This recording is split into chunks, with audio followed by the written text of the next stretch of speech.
पेड़ी का बाकी छोटा डंडा छोड़ दिया, सारा छेकड़ वाला पकड़ दिया। ठेठ आप ऊपर जाकर के बात करनी है, नीलकंठ जी का उद्बोधन लेंगे। राम राम राम राम। मैं सबसे पहले तो छोटे भाई छात्र संघ अध्यक्ष विकी चौधरी को ढेर सारी बधाई और शुभकामना दूंगा। इसके साथ ही पूरे छात्र संघ को मेरी तरफ से खूब सारी बधाई शुभकामना, और मैं उज्जवल भविष्य की आपकी कामना करता हूँ। आप लोगों को इस छात्र शक्ति ने चुना है, इनके सपनों पे खरा उतरना है अपने को, इनके लिए अच्छा कार्य करना है। शिक्षा के संसाधनों में कहीं कमी आ रही है तो उनको सुधार कराने के प्रयास करने हैं। ये लोकतंत्र की पहली पंचायत की पीढ़ी होती है जिसकी शुरुआत होती है कॉलेजों से, यूनिवर्सिटी से। इससे अपने को सीख लेनी चाहिए कि अपने वोट की वैल्यू क्या होती है। ये चुनाव इसलिए कराए जाते हैं कि आज अपन वोट दे रहे हैं, 3 साल तक कॉलेज में पढ़ेंगे, वोट देंगे, पीजी करेंगे, वोट देंगे, तब तक तैयार हो जाएंगे। अपने को समझ आएगी अपने वोट की वैल्यू क्या है, अपने को कैसा पंच चुनना है, कैसा एमएलए चुनना है, कैसा एमपी चुनना है, किस व्यक्ति को राजनीति के अंदर मंच पे लाना है। इसलिए मैं तो ये कहता हूं, यहाँ कॉलेज के अंदर भी वोट डालने के लिए जाओ तो सोच समझ के वोट डाला करो, क्योंकि यही व्यक्ति आगे आके आपको आगे के राजनीतिक मंचों में मिलेंगे। कोई सरपंच बनेगा, कोई प्रधान बनेगा, कोई एमएलए बनेगा, कोई एमपी बनेगा। तो वह जैसे आज हर तीसरे दिन पेपर आउट की समस्याओं का सामना युवाओं को करना पड़ता है, वो समस्याएं खत्म हो जाएगी यदि अपन लोग सोच समझ के इस लोकतंत्र को एक त्योहार के रूप में मनाएंगे। कुछ लोग वोट डालने के लिए नहीं आते हैं कि हमारे को क्या मतलब है, क्या फर्क पड़ता है। अरे भाई, आगे आके आपको ही तो कंपटीशन का एग्जाम देना है। हर व्यक्ति अलग अलग मंजिल की तरफ आगे बढ़ता है, तो अपने को सोचना चाहिए, समझना चाहिए। और जो काबिल व्यक्ति होते हैं उनको बड़े मंचों पे आप लोगों को लाना चाहिए। इसके साथ साथ शिक्षा का आधार भी मजबूत करना है। इन छोटे छोटे गांव से, गलियों से, मोहल्लों से, मजदूर और किसानों के परिवार से यदि भाइयों और बहनों आप लोग अच्छी पढ़ाई लिखाई करोगे तो आपके परिवार के, खुद के, गांव के, प्रदेश के और इस देश का भविष्य आपके हाथ में कि आप किस दिशा में जा रहे हो, आप कितना महत्व अपनी मंजिल के रास्ते को दे रहे हो। आप कोई भी मंजिल चुनो, उसको पूरा योगदान, पूरा जी जान झोंको उसके अंदर, मेहनत करो, त्याग तो करना ही पड़ेगा, संघर्ष तो करना ही पड़ेगा। इस चलती उम्र के अंदर कई बार अपन सोच नहीं पाते हैं। अपन लोगों को सोचना चाहिए अपने माता पिता कितना संघर्ष करके अपन लोगों को पढ़ाते हैं, लिखाते हैं, अपने ऊपर अपने जीवन का सारा कमाया इन्वेस्ट करते हैं। उसका रिजल्ट यदि अपन भी उनको सही दिशा में देंगे तो उनका भी जीवन सफल हो जाएगा और अपना भी जीवन सफल हो जाएगा। ये सौगंध आप लोगों को आज खानी है। इस मां बरमानी की धरती पे मैं आशीर्वाद लेके माता का आया हूँ आप लोगों के बीच में। आपको एक शपथ दिला के जाऊंगा कि जीवन में जो भी मंजिल चुनोगे उसके रास्ते पे पूरी ताकत से उसको मंजिल को और मजबूती से प्राप्त करने के लिए आपको अपना योगदान देना है।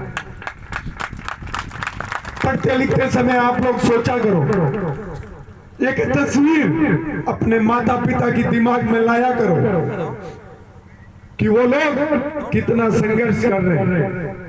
चाहे नौकरी नहीं करनी हो, आप चाहे बिजनेस कर लेना, चाहे खेती बाड़ी कर लेना, चाहे किसी और प्राइवेट जॉब के लिए जाना, लेकिन ये शिक्षा अति आवश्यक है।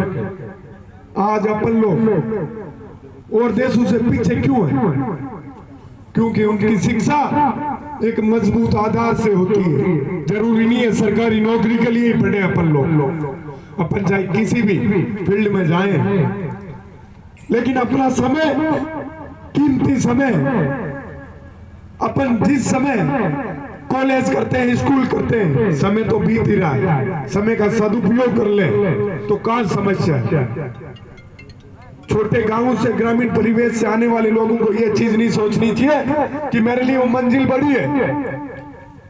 पूर्व प्रधानमंत्री चौधरी चरण सिंह भी एक छोटे से गांव में ही पैदा हुए थे। उनके माता पिता भी किराए पे जमीन लेके खेती बाड़ी करते थे और वो देश और प्रदेश के बड़े मुख्य पदों पे रहते। किसान परिवारों के लिए अच्छा कार्य किया था, मजदूरों के मसीहा बने थे।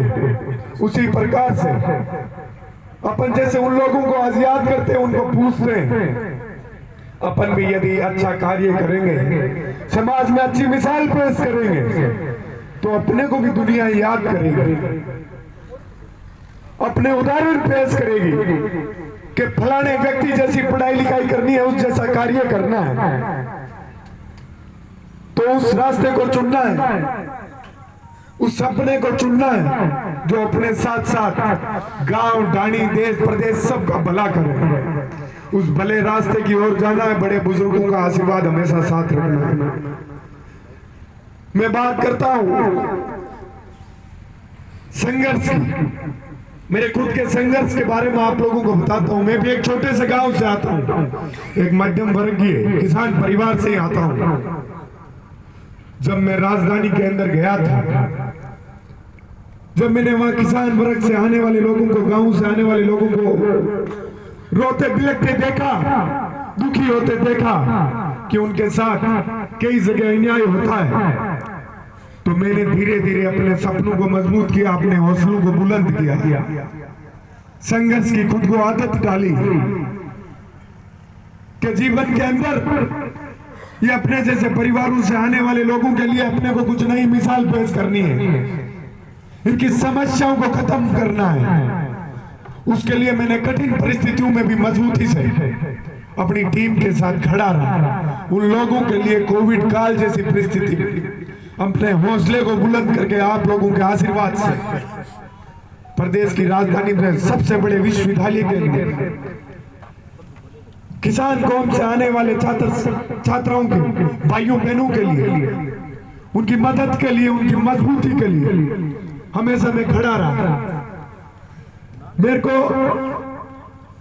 सरकार ने, प्रशासन ने बड़ा दबाने की, कुचलने की कोशिश की, क्योंकि किसी आम परिवार के व्यक्ति को आगे आने के लिए सब रोकते हैं, दबाते हैं। जब आप जैसे भाइयों ने मुझे मजबूत रखा, मेरी ताकत बन के आगे आए, उसका फल है आज। जब मुझे भाई ने, विकास ने, विकी ने बुलाया था तो बड़ा दूर था, मैं भरतपुर कल चौधरी चरण सिंह जी के कार्यक्रम में था, तो वहां से यहाँ आना मेरे लिए एक चुनौती, बड़ी चुनौती थी कि बड़ी धुंध रहती है। जब मैं रास्ते में चल रहा था तो सामने एक एक मीटर बड़ी गौर से देख के चल रहा था, क्योंकि कोहरा बहुत था। पर मेरे मन में एक बात थी कि मेरे भाई, जो लोग आगे बढ़ाने वाले थे, आज उनके बीच में जाना है, उनके लिए जाना है, तो संघर्ष तो आपको करना पड़ेगा। जब आपको बड़े लोग मारपीट कर रहे थे, ठोक पीट रहे थे, आपको कुचलने के प्रयास कर रहे थे, जब ये किसान कौम के लोग मेरे साथ खड़े थे, मुझे ताकत प्रदान कर रहे थे, क्योंकि मेरे सामने बड़े बड़े संगठन, कोई मंत्री का बेटा, कोई बड़े परिवार से आने वाले मेरे सामने चुनाव लड़ रहे थे। तभी छात्र शक्ति की मैंने जो सेवा की थी, उसका फल मुझे मिला कि मैं छात्र संघ अध्यक्ष बन के आज आप लोगों के बीच में आया हूं। तो आप लोगों को भी ये सोचना है कि छोटे परिवार से, गरीब परिवार से, छोटे गांव से आने वाले लोग इस देश के अंदर बड़े बड़े ओहदों पे भी जा सकते हैं और बड़े बड़े परचम भी लहरा सकते हैं। इसलिए अपने को अपने हौसले बुलंद रखने हैं। सपने बड़े रखने हैं, मंजिल बड़ी चुननी है। आज आप लोग एक चीज देख लें, यूपीएससी का रिजल्ट आता है तो ज्यादातर लोग गरीब परिवार के होते हैं, छोटे छोटे गांव के होते हैं। जहां धांधली नहीं होती है वहां इन किसान परिवारों के बेटे और बेटियां ही कीर्तिमान स्थापित करते हैं। तो अपन लोगों को समाज के अंदर जो आगे बढ़ रहे होते हैं उनको आगे खींच के लाने का कार्य करना है, ना कि किसी को दबाने कुचलने का कार्य करना है। मैं तो कहता हूं मौका मिले